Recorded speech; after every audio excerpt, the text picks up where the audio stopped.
Pumapanig ako kay Adam at malalaman nyo kung bakit. Adam, kung nanonood ka man, kailangan mo marinig to. At sa mga supporters ni Adam, katulad ko.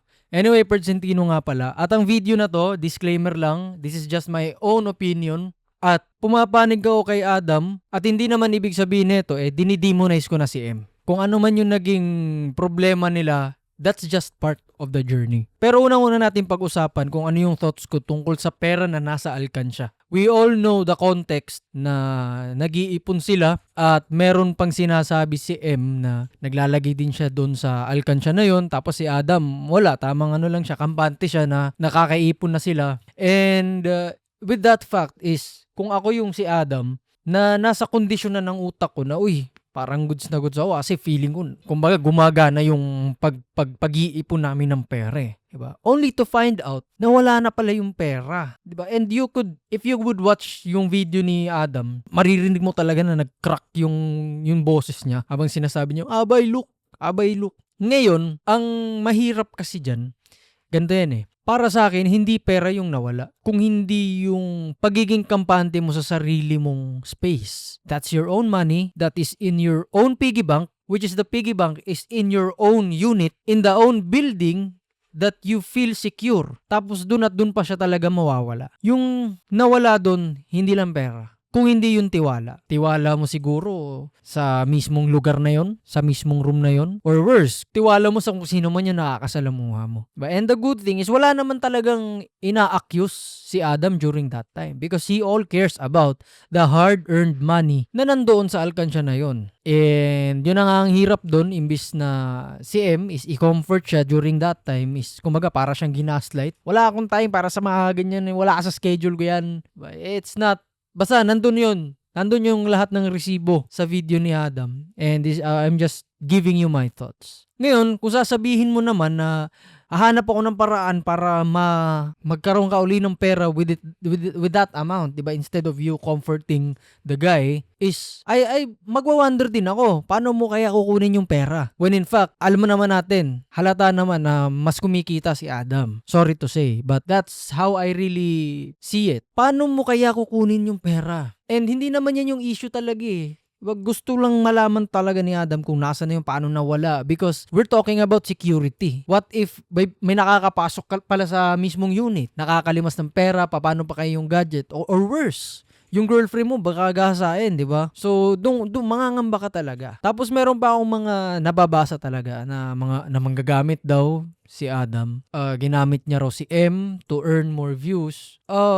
Well, kung manggagamit siya, we'll first talk about the first encounter. Para sa akin, it was a destiny na bound to happen eh. Mamaya babalik tayo dyan. But, honestly, kung ako yung tatanungin nyo, I stopped watching Adam after nung yung piso sa Thailand, after nung nag-kiss sila, hindi na ako nanood. I don't know, but there really was something, I don't know, hindi ko talaga na pinanood si Adam after that one. And kung sasabihin naman natin na manggagamit siya kasi ginawa ng content, na nakita sila ni M, kung ano yung mga naging journey nila during that time, in which, kumbaga sa pakiramdam talaga ni Adam, everything is happening out of fate, out of destiny, kasi parang everything is happening harmoniously with the perfect flow sa buhay ni Adam. Kaya si Adam parang na-inlove din siya sa moment na yon to the point na kumbaga natamaan din siya kay M during that time. And we cannot blame the guy. We cannot blame even M for falling for both of them for falling with each other. We can't blame them kasi tao lang sila, di ba? Ngayon, marami naman ng mga content creators na sinasama sa content yung girlfriend nila, yung boyfriend na. So, what's the deal? Even Kong TV was including V Cortez sa mga contents niya dati. Si V nga ba, ayaw pa nga magpakita sa camera dati. Parang medyo nahihiya pag kino-content kasi napagalitan niya pa nga si Kong dati. Bakit pa nagvi-video kahit mismo yung pagkain nila ng siomay? But sumagot nga si Kong, vlogger nga eh. So, I don't really know what's the deal of putting kung sino yung gusto mo sa contents. Kung as long as may consent naman yung content, okay lang yun para sa akin. Ngayon, kung manggagamit man si Adam, months after ba? Kailan ba yun na nagko-content na rin si M with a hashtag na puso not piso? Hindi naman ako kahit ako, hindi naman ako tanga na kung ano yung ibig sabihin nun. Kasi si Adam, nakilala siya sa piso. Ngayon, kung mag-hashtag ka sa content mo ng puso, yung puso challenge, puso, not piso, para kang may pinaparinggan, di ba? Hindi piso talaga ang makakapag ng ganyan-ganyan. Because we're talking about piso, kung saan talaga sumikat si Adam, kung ulitin ko. So, it's like, ikaw yung gumagamit kaya Adam, para magkaroon ka ng attention. In fact, attention ang kailangan dito sa social media para mag-sustain ka. Attention. Kasi yung views, hindi lang sapat ang views Kailangan mo ng attention, ng shares, ng comments, para mag-sustain yung presence mo dito sa social media at kumita ka. Tapos napanood ko rin yung interview ni Makagago kay M na puro Bible verse yung sinasabi. But I'm not anti-Christ naman, di ba? Hindi naman ako tiwalag sa Biblia. But when di ba, kung pwede mo naman sagutin ng matinong sagot talaga logically, bakit ka pa magba-Bible verse? Maybe to somehow cover something, ganyan. Pero hindi naman sa sinasabi ko na masamang tao ito si M. Pero may mga kilala nga ako Or kahit sino sa atin, meron tayong kilala na batak sa Bible verse. Pero demonyo pala. I won't drop names, but you may have ideas. May mga miyembro pa sa simbahan. Ang daming alam sa Biblia, pero marami palang kagaguhan sa buhay. But I'm not saying that M is like that. But yung credibility kasi ng isang tao, kung yung isasagot mo kung puro ka lang Bible verse, mahirap kang i-assess kapanipaniwala kung puro Bible verse ka lang At kung sasabihin niya naman na may death threat siya, eto yung tanong, why post online and delete afterwards instead of i-report mo sa mga pulis at umalis ka sa Pilipinas, di ba? So, that's one thing na pinagtataka ko. Kung meron kang death threats, pwede ka naman mag-report. Am I making sense? Ngayon, kung ayaw mong umalis at patuloy ka pa rin dun sa piso,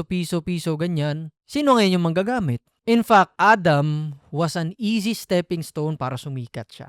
Kasi si Adam, ang daming, pinaghirapan ni Adam kung nasan siya ngayon. Kung ano yung reputation niya sa mundo ng pagko-content. And it didn't take even 5 years for M para magkaroon ng kung ilang mang views na meron siya ngayon. Si Adam, kinailangan niya talagang paghirapan talaga ng sobra-sobra kung ano yung content na may isip niya para lang sumikat siya. And there came the Piso Challenge. So ngayon, ano yung point na sasabihin yung ginamit ni Adam si M? When it was just one content, 2, 3, 4, or not even half of the entire contents na ginawa ni Adam na pinublish niya. So para sa akin is mas naging gamit na gamit si Adam. Hindi nga nag-post si Adam, 'di ba? Yung issue nila dati. Hindi naman si Adam yung unang nag-post talaga. So, ganun, yan talaga yung tanong ko. Why make a noise and stay in the Philippines kung manggagamit si Adam, 'di ba? Alam natin of course dahil nandito yung audience. Pwede, 'di ba? But puso, not piso. Pwede bang puso challenge lang, ganun? Ba't mo pa i-insert yung piso?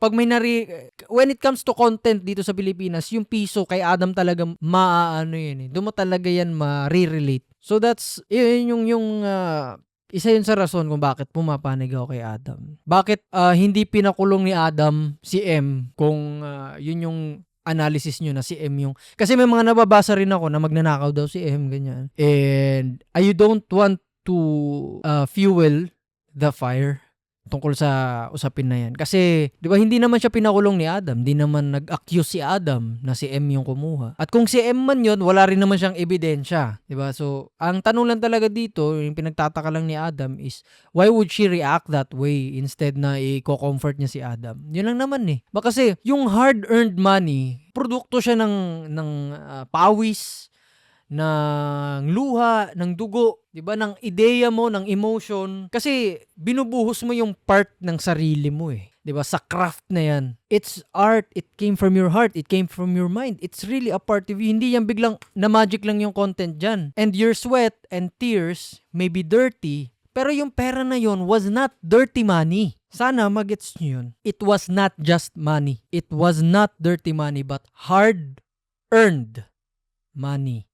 Pinaghirapan. So, I'm not here to help you think kung sino yung kumuha ng pera, kung sino yung nasa mali, pero babalikan natin to let you know kung bakit nga ba si M, destiny siya, which was bound to happen. Yung sinabi ko kanina, di ba? Destiny o fate niya si M.